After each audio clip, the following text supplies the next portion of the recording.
The scene opens with a young woman in a stylish outfit, bustling about her home as she prepares to leave for work. Her partner, reclined on the sofa, calls out to her, urging her to take the rubbish out before she departs. Obligingly, she stops, picks up the bin, and heads towards the door. However, the man, eyes fixed on his smartphone, notices something that sparks an intense, unwarranted suspicion. On his screen, a photo of his phone left on the table appears. A simple, innocent detail that his overactive imagination immediately transforms into a sinister sign of hidden agendas. He sends her a message pointing out that she has forgotten her phone, but his mind is already spinning a web of doubt.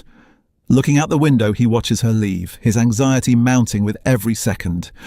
Driven by a surge of paranoia, he decides to test her, acting out a dramatic confrontation when she returns to retrieve her belongings. He questions her with frantic intensity, his voice laced with the fear that she is keeping secrets. The woman, confused and stressed about being late for work, tries to calm him, pointing out the phone sitting right there on the table in plain sight. Yet even after the misunderstanding is resolved, the man's restless mind refuses to settle. As she rushes out the door for the second time, he is left alone in the room, his eyes scanning the space, still searching for meaning in the mundane. Suddenly, his gaze lands on the coffee table, and there sits his phone, exactly where it had been all along. The realization hits him. The entire drama, the suspicion, and the confrontation were nothing more than a manifestation of his own deep-seated insecurity.